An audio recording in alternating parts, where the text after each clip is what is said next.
And that breaking news is out of South Lake Tahoe, where firefighters continue to focus their efforts to contain the Caldor Fire. Firefighters say they lucked out after favorable weather conditions helped them make progress yesterday.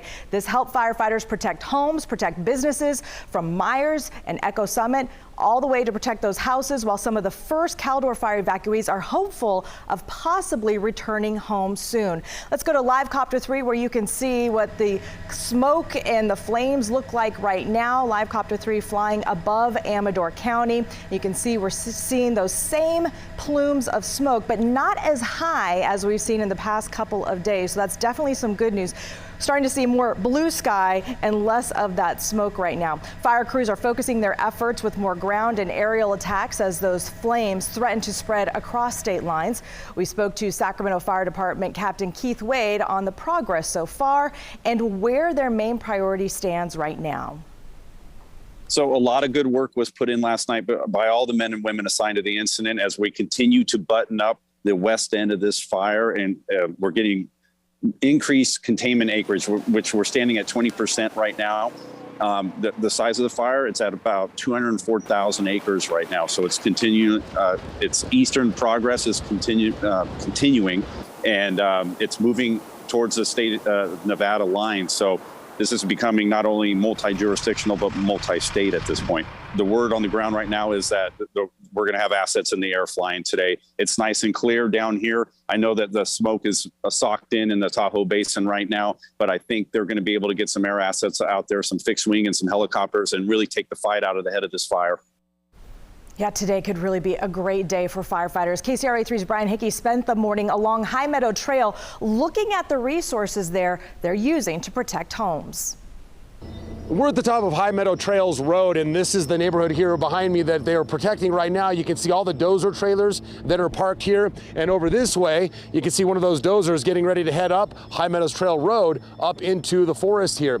This is a trailhead. The High Meadows Trailhead goes up to something called the Corral Loop, also up into a place called Fountain Place and High Meadows, and that is the area up in that zone where the fire is right now. Now, let me show you what they've done down here in this neighborhood to protect these homes. Yesterday, the dozers were at work all day clearing all of this brush back away from this neighborhood, away from the homes, getting it out at least 100 feet, but even more than that in this case, clearing all of that back. So if the fire does loop back around and come back down slope, even driven by wind, they've got a nice break here where they can make a stand and protect these homes here at the top of High Meadows Trail. It's a strategy they used yesterday down in the Tahoe Paradise neighborhood here outside of Myers, and it's a strategy that worked. Not a single home was damaged down there as they used this line to set some backfires and protect the homes.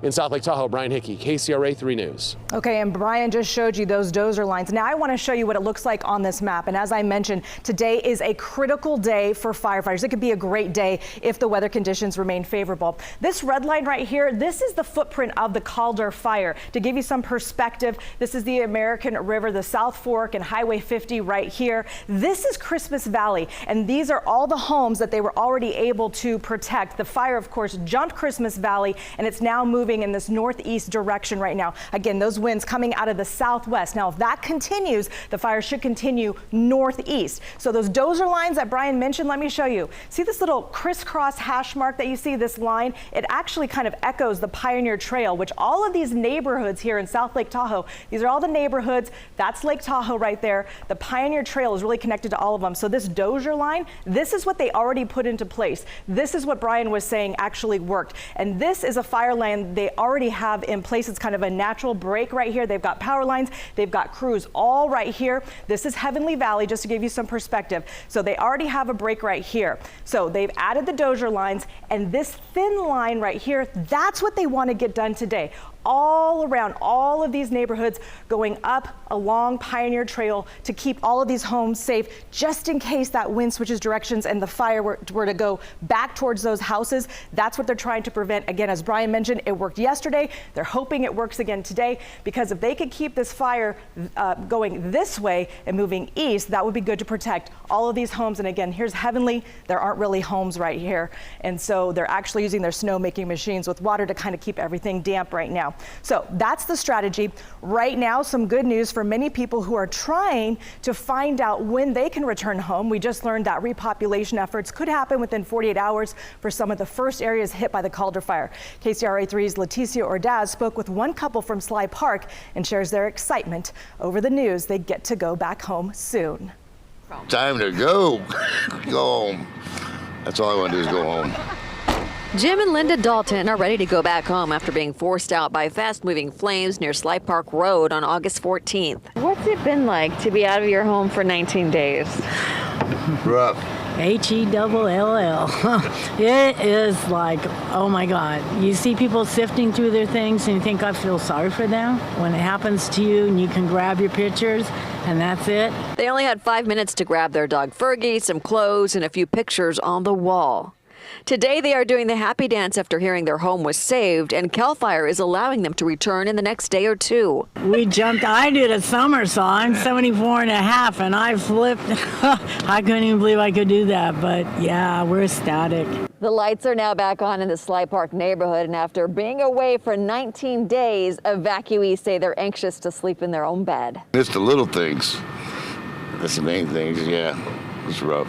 It's time to go home. It appears no homes in Sly Park were lost to the Caldor Fire. You can see the remnants of the aggressive fight to save this community. Got these to celebrate. We're going home. So we are so happy. As the Daltons enjoy cupcakes, they are mindful that not everyone who evacuated in El Dorado County will have a home to go back to. Praying for everyone that's lost their homes. They want to thank first responders who risked their lives and came to their rescue. Thank you so much. In Hawaiian, we say mahalo nui loa. Thank you. We can't thank you enough. You're our heroes, and you are the wind beneath our wings. In Sly Park, Leticia Ordaz, KCRA3 News. They are our heroes, that's for sure. She said it well.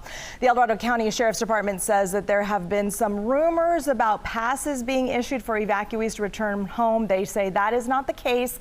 They don't have such a thing in place, so keep that in mind. When the order is issued to go back home, they will get it out to the different communities all at the same time, so keep that in mind. We want to go back now to Live Copter 3, where they are at the southern part of the fire, and we are seeing a lot of smoke today. It doesn't seem to be as bad even as it was yesterday afternoon. Joining us live right now, flying Live Copter 3 is pilot Dan Oppenheim. And Dan, what are you noticing today? What are your observations where you're located? Well, we're over here on the south end of the fire, and it looks very clear from where we are towards the south end of that large plume of smoke that you can see. All of the smoke seems to be blowing north and eastbound.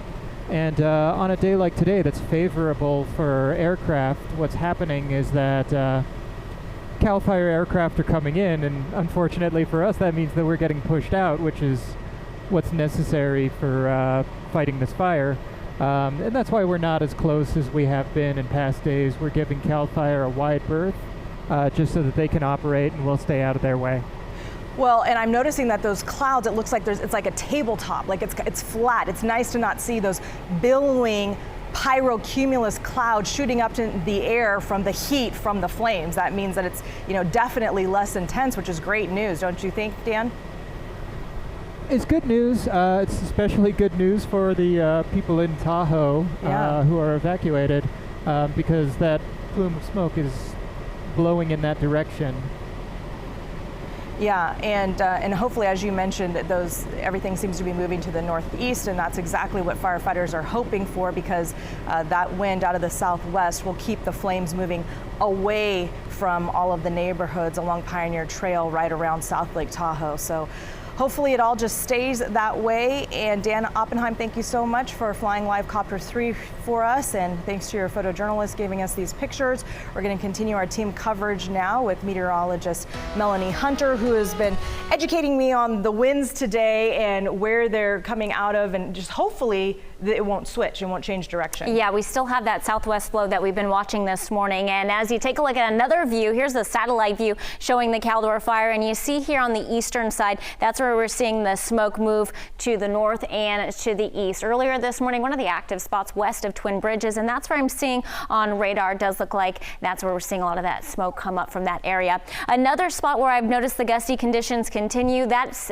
in the ridge outside of Kirkwood, a spot where it has been gusting in the 30-mile-per-hour range. It's a higher elevation, so that's one area that the firefighters are monitoring. Then you also have Leak Springs, where it has been gustier as well. In and around the South Lake Tahoe Basin, Some of those nearby observations are showing gusts that have been about 15 miles per hour. So it's out of the southwest again. We're expecting this increasing wind that will continue through the afternoon. So that continues to have critical fire conditions, but even the overnight hours we'll get that lighter wind again. Hopefully our humidity values can recover. Last night, some of those areas did. We started off with cooler temperatures, so that was good news for the firefighters. And then again tomorrow, we have breezy conditions that'll fill in through the Sierra, but we're not expecting as much wind. Lisa? That would be great, Melanie. Thank you so much. Right now, Governor Gavin Newsom is in El Dorado County assessing the damage from the Caldor Fire. KCRA 3's Mike DeSalle joins us live right now from the Echo Summit area with what the governor had to say about the firefighting efforts going on. Mike? And Lisa, we are at that overlook looking straight across where that line of fire continues to burn just above Highway 89. That's the live look right now of those plumes of smoke going up as it gets smokier as you move towards South Lake Tahoe. Moments ago, take a look, some of the video, we spoke with Governor Newsom as we met with him at Camp Sacramento. Remember, Camp Sacramento, one of those historic spots that fire crews were able to keep safe as fire moved through there over the last several days. The governor expressing amazement that they were able to save that spot also. A lot of kudos out to the firefighters, some 15,000 now helping with these huge fires now burning here around Lake Tahoe. He also said, one of the messages to get out is that, this is a symptom of generations of under-management and under-resourced Forest Service policies. So he says, he gave some kudos to the president for his current efforts to try and invest in some of those resources to try and address some of these issues to avoid catastrophic wildfires. Here's a little bit of what he had to say. Well, I think you hit it on the head. It's loss. And I think that's really the story. In the last couple of years, right? The anxiety, the loss, the fear. And now you see loss of lifestyles, places, traditions. Grizzly Flats wiped off the map. Greenville wiped off the map. Prior to that, up there, Paradise. So it's remarkable to put in perspective what we're up against in the context of a different kind of language and understanding of what this means for communities that have been completely torn asunder. And again, you are looking at a live picture of the fire above Highway 89, still in this South Lake Tahoe area. One of the areas fire crews said that they were concerned about was that Heavenly Ski Resort area because this fire had reached the ridgetops. It was burning just that way in an easterly direction. Brian Hickey was on it all morning long, as you just saw and heard. Those flames not making it down the hill towards the area where there are structures, but in that 7,000, 8,000 foot elevation level range to the east of here. That is where this has burned throughout the morning. As for the governor, he did also offer a message to those who may be frustrated with these ongoing evacuations, saying, trust the experts, because even in areas where they think that the fire is buttoned up and the danger and the risk is gone, there can be tree stumps that are still burning underground that can flare up if we get a wind event. So they really have to be careful before they repopulate areas. An example of that was that this morning or yesterday there was an incident involving a dozer down in that division near Pollock Pines and Sly Park that was burned in an incident down that way. So that's this late in the fire, just an indication of how there's still unpredictable circumstances, even in areas where they believe they are getting some solid containment lines. Live in El Dorado County on Highway 50 above South Lake Tahoe, specifically the Christmas Valley. Mike DeSalle, KCRA 3 News. All right, Mike, thank you so much. And a good reminder, driving those dozers, it can be dangerous, very dangerous. Lake Tahoe Community College will remain closed because of the Caldor Fire on Tuesday. The school is planning to resume virtual services. At this time, it's unclear when the college's campus will reopen. The start of the fall quarter is also postponed. It will now begin on September 20th. Here's a look at the current numbers from the Caldor Fire. At least 204,000 acres have burned. It's 20% contained. Cal Fire says more than 500 homes have been destroyed. About 35,000 structures are still threatened right now. Evacuation orders are in place for 53,000 people in El Dorado County. Crews are hoping to repopulate some areas west of Grizzly Flats and Omo Ranch within the next 48 hours, as we've already mentioned. So